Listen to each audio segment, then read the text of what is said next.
2-3 ദിവസമായി പനിയും ചുമയൊക്കെ ആയിട്ട് വിശ്രമത്തിലായിരുന്നു. അതുകൊണ്ടാണ് സോഷ്യൽ മീഡിയയിൽ നിന്നും സജീവമായി കാണാതിരുന്നത്. ഇന്നലെ ഇന്നുമായി ധാരാളം സുഹൃത്തുക്കൾ മെസ്സഞ്ചറിൽ ചില വാർത്തകളും അതിൻ്റെ ലിങ്കുകളും ഒക്കെ അയച്ചു തന്നു. ഞാൻ ലിങ്കിലൊക്കെ കയറി നോക്കുമ്പോൾ ഇത് ഡൽഹി സ്ഫോടനവുമായി ബന്ധപ്പെട്ട വാർത്തകളാണ്. കമൻറ്റ് ബോക്സിൽ മുഴുവനും പതിവ് പോലെ തന്നെ മുസ്ലിം നാമധാരിയാണ് പ്രതി എന്നുള്ളത് കൊണ്ട് തന്നെ ലോക മുസ്ലിമീങ്ങൾക്കും ഇന്ത്യ മുസ്ലിമീങ്ങൾക്കും ഏതുവരെ ഇന്ത്യയിൽ ഈ സമൂഹത്തെ പൂർണ്ണമായി ഉന്മൂലനം ചെയ്താൽ ഇന്ത്യ സമാധാനപൂരിതമായി മുന്നോട്ട് പോകുമെന്നൊക്കെയാണ് അവർ പറഞ്ഞു വെക്കുന്നത്. അവരുടെ ആഗ്രഹങ്ങളും മോഹങ്ങളും ഒക്കെ അല്ലേ അവർ പറഞ്ഞോട്ടെ. ഇപ്പോൾ ഉണ്ടായ ഇതിൻ്റെ ഭാഗമായിട്ടുള്ള പ്രതിഷേധ സ്വരങ്ങളാണ് നമ്മൾ ആ രൂപത്തിൽ കണ്ടാൽ മതി. ഞാൻ ആദ്യമായി മുസ്ലിം സമൂഹത്തോട് പറയാനുള്ളത്, ഇത് ഇങ്ങനെ തുടരും, അനുസൂതം തുടരും. നമ്മളിതിനൊന്ന് റിയാക്ട് ചെയ്യേണ്ട, പ്രതികരിക്കേണ്ട, ഈ സമയത്ത് പ്രതികരിക്കേണ്ട, മിണ്ടാതിരുന്നാൽ മതി. ഇന്നല്ലെങ്കിൽ നാളെ ഇതിൻ്റെയൊക്കെ സത്യമൊക്കെ നമുക്ക് ബോധ്യപ്പെടും. പലതും ബോധ്യപ്പെട്ടല്ലോ, ഇപ്പോൾ നമുക്ക് ഏകദേശം കാര്യങ്ങളൊക്കെ തിരിഞ്ഞു വരുന്നില്ലേ. ഇനി ബോധ്യപ്പെടാത്ത ആരെങ്കിലും ഉണ്ടെങ്കിൽ ജോസി ജോസഫിൻ്റെ നിശബ്ദ അട്ടിമറികൾ എന്ന് പറഞ്ഞ പുസ്തകമുണ്ട്. മാതൃഭൂമിയാണ് ഇറക്കുന്നത്, എനിക്ക് തോന്നുന്നു DC-യിലുണ്ട്. ഒന്ന് മേടിച്ചൊന്ന് വായിച്ചോളെ. അപ്പോൾ നമുക്ക് ഏകദേശം ധാരണ നമുക്ക് കിട്ടും. ഇനി ആ വിഷയം മാറ്റിവെക്കുക. ഇന്ത്യ രാജ്യത്ത് മുസ്ലിം സമൂഹത്തിൽ നിന്ന് ഭീകരവാദികളും തീവ്രവാദികളും വളർന്നു വരുന്നുണ്ട് എങ്കിൽ എന്തുകൊണ്ടാണ് എന്ന് നാൾക്ക് മുമ്പേ അഡ്വക്കേറ്റ് ഷംസീർ പറഞ്ഞ ഒരു ഭാഗം എൻ്റെ ചെവിയിൽ ഇപ്പോഴും മുഴങ്ങുന്നുണ്ട്. ഇന്ത്യ വിഷൻ്റെ ഉള്ള സമയത്താണോ അതല്ല റിപ്പോർട്ടർ TV തുടങ്ങിയതിന് ആദ്യ ഭാഗത്താണോ എന്ന് എനിക്ക് എൻ്റെ ഓർമ്മ.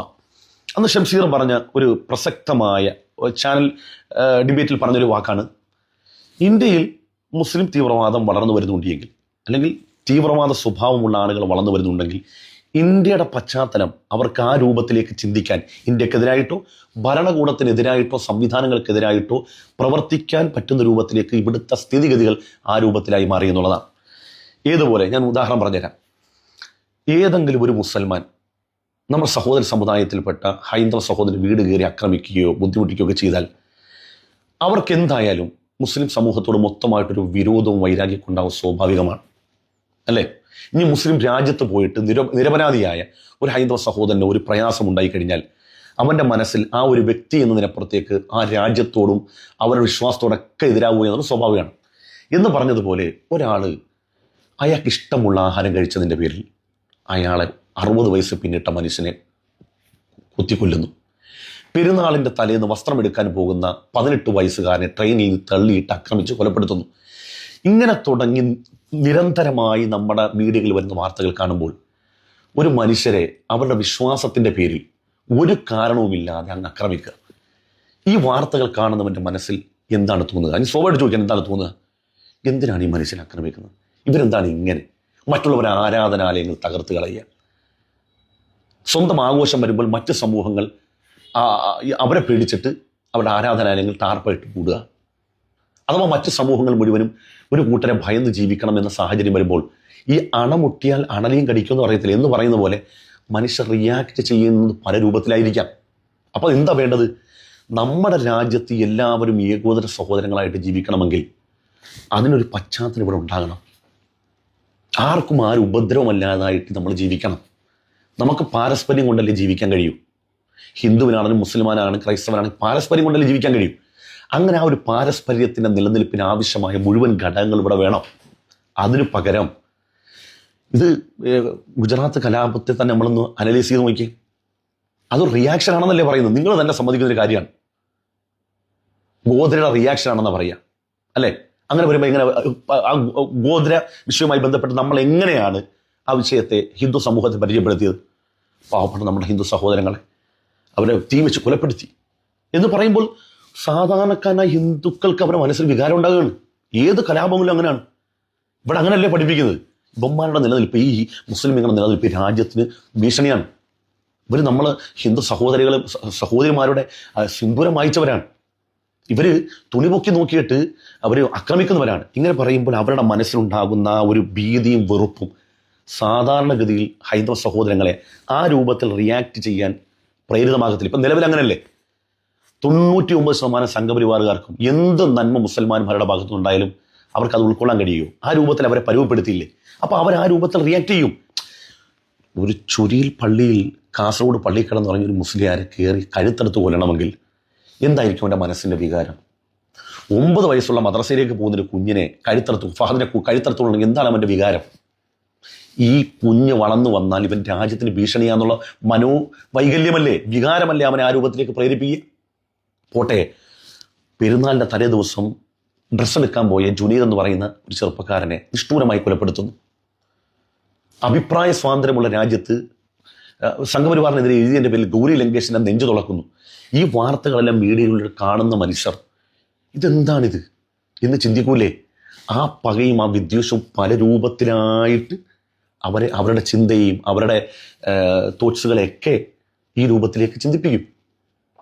അതിൻ്റെ റിയാക്ഷനാണ് പല രൂപത്തിൽ വരുന്നത്.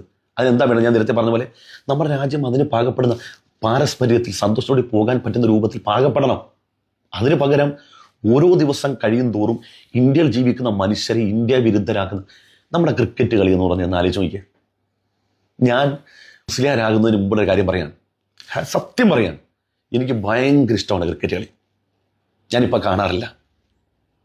ക്രിക്കറ്റ് കളി എന്നൊക്കെ പറഞ്ഞാൽ എൻ്റെ ശരീരമെല്ലാം കൂടെ അങ്ങോട്ട് ഈ ഇന്ത്യ പാകിസ്ഥാൻ ക്രിക്കറ്റ് കളിക്കുമ്പോൾ ശരീരമൊക്കെ അങ്ങോട്ട് ടെൻഷൻ കൊണ്ട് തിളച്ചു മറിയും. ഹക്കാണ് പറയുന്നത്, നിങ്ങൾ വിശ്വസിക്കില്ലെന്ന് എനിക്കറിയില്ല. ഇന്ത്യ ജയിക്കാൻ വേണ്ടി അത്രയും നമ്മൾ ആഗ്രഹിച്ച് നരമ്പെല്ലാം കൂടെ വലിഞ്ഞു മുറുകുന്ന ഒരു കാലം ഉണ്ടായിരുന്നു. അത് രണ്ട് രാജ്യങ്ങൾ തമ്മിലാണ് കളിച്ചത്. എൻ്റെ രാജ്യമായ ഇന്ത്യയും അയൽ രാജ്യമായ പാകിസ്ഥാൻ തമ്മിലാണ് കളിച്ചത്. പക്ഷെ ഇന്നും ശ്രീത്ത് പണിക്കരെ പോസ്റ്റ് നോക്കിയേ, ഹിന്ദുവും മുസ്ലിം തമ്മിലാണ് കളിക്കുന്നത്. കളി തോറ്റു കഴിഞ്ഞാൽ മതപരമായ പോസ്റ്റാണ് വരുന്നത്. ആ രൂപത്തിലേക്ക് നമ്മുടെ രാജ്യത്തെ ആക്കി മാറ്റി. അങ്ങനെ ആക്കി മാറ്റാൻ പാടുണ്ടോ? കളിയല്ലേ, അങ്ങനെയല്ലേ വേണ്ടത്. അതിന് ഏതെല്ലാം രൂപത്തിൽ വ്യാഖ്യാനിച്ച് പല തലങ്ങളാക്കി മാറ്റി, ഒരു പക്ഷത്ത് മുസ്ലിമും ഒരു പക്ഷത്ത് ഹിന്ദു എന്നുള്ള ആ ലേബിളാക്കി മാറ്റിയില്ലേ? ഞാൻ കഴിഞ്ഞ ദിവസം പറഞ്ഞല്ലോ, ഒരു സഹോദരന് കിഡ്നി മാറ്റി വെക്കലുമായി ബന്ധപ്പെട്ട് ഒരു മണിക്കൂർ കൊണ്ട് ലക്ഷക്കണക്കിന് രൂപ അമ്പല കമ്മിറ്റിയും പള്ളി കമ്മിറ്റിയും കൂടെ സമാഹരിച്ച നാടാണ് നമ്മുടെ കേരളം. അങ്ങനത്തെ ഒരു നാട്ടിൽ എന്തെല്ലാമാണ് എഴുതി വിടുന്നത്. അങ്ങനെ മനുഷ്യരെ പകപോക്കാൻ പറ്റുന്ന രൂപത്തിലേക്കാക്കി മാറ്റുകയാണ്. അല്ല, വെറുതെ ഒന്നും മരുന്നല്ല.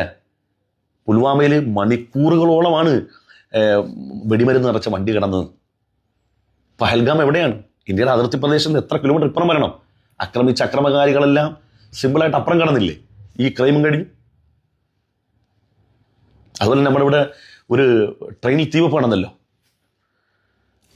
പരിചിതനല്ലാത്ത ഒരാൾ ഒരു നാട്ടിൽ വന്നു കഴിഞ്ഞാൽ അയാൾക്ക് തൻ്റെ കൂട്ടുകാരൻ്റെ വീട് അറിയണമെങ്കിൽ നാലാളൊക്കെ ചോദിക്കാൻ അറിയാൻ പറ്റുമോ? പുറം സംസ്ഥാനത്ത് നിന്ന് വന്ന ഒരാൾ ഇവിടുന്ന് തീ വെച്ചിട്ട് അവന് കൃത്യമായി അവൻ എവിടെയാണ് ഒളിക്കേണ്ടത്, കേരളത്തിൻ്റെ അതിർത്തിയും കഴിഞ്ഞ് അപ്പുറത്തേക്ക് പോയി. ഇതെല്ലാം നമ്മൾ വിശ്വസിക്കണമെന്നേ. ജോസി ജോസഫിൻ്റെ 2 പുസ്തകങ്ങളുണ്ട്. അത് വായിച്ചപ്പോൾ എൻ്റെ സംശയങ്ങളൊക്കെ തീർന്നു. ഇതിനകത്ത് മനുഷ്യർക്ക് ഭയങ്കര സംശയം വരണം. ഈ സംശയമൊക്കെ മാറ്റുന്ന ആരെ ബാധ്യതയാണ്? ചോദ്യം ചോദിക്കുന്നവർ തീവ്രവാദി ഭീകരവാദിയാക്കിയിട്ടല്ല, ചോദ്യത്തിന് ഉത്തരമാണ് കിട്ടേണ്ടത്. ചോദ്യങ്ങൾക്കുള്ള ഉത്തരമാണ്. മനസ്സിലായോ? അല്ല ആരെയും ഏകപക്ഷീയമായി ആക്രമിക്കാനോ പരിഹസിക്കാനോ ഇതൊന്നും ആ തീവ്രവാദികൾ ചെയ്തതല്ല എന്ന് പറയാൻ വേണ്ടി വന്നവരല്ല ഞങ്ങൾ. സംശയമുണ്ട്. ആ സംശയത്തെ വ്യക്തവും സുദൃഢവുമായി നിങ്ങൾ അതിന് വിശദീകരണം തരിക. തെറി വിളിച്ചൊന്നും കാര്യമില്ല. അത് നിങ്ങൾക്ക് വിളിച്ചങ്ങനെ ആസ്വദിക്കാന്നുള്ളതല്ലാതെ അതിനകത്ത് കഴമ്പില്ല. ബുദ്ധിയുള്ള ആളുകൾ ചിന്തിക്കൂലേ? ബുദ്ധിയുള്ള ആളുകളൊക്കെ ചിന്തിക്കുമെന്നേ. അതിന് മറുപടി ഉത്തരമാണ് കിട്ടേണ്ടത്. മനുഷ്യർക്ക് ഉൾക്കൊള്ളാൻ കഴിയുന്ന കൃത്യമായ ഉത്തരമാണ് നിങ്ങൾ തരേണ്ടത്. ചോദ്യം ചോദിക്കുന്നവനെ അവനെ ഭീകരവാദി തീവ്രവാദിയൊക്കെ നമുക്കൊരു സുഖം കിട്ടും, നമുക്കൊരു തണുപ്പ് കിട്ടും. പക്ഷെ അത് കേൾക്കുന്ന മനുഷ്യരെല്ലാം ഉൾക്കൊള്ളത്തില്ല. ഇതിന് കൃത്യമായ മറുപടിയാണ് തരേണ്ടത്. എങ്ങനെ വന്നു ഇത്രയും സുരക്ഷിതമായ ഒരു രാജ്യത്ത് എങ്ങനെ ഇവരൊക്കെ കടന്നു വരുന്നു എന്നുള്ള പുറം രാജ്യക്കാർ. ഫൈസലിന് നന്ദി. ഡൽഹിയിൽ ജീവൻ പൊലിഞ്ഞ എല്ലാ സഹോദരങ്ങൾക്കും അശ്രുഗണങ്ങൾ അനുശോചനം അറിയിക്കുന്നു. നന്ദി, നമസ്കാരം.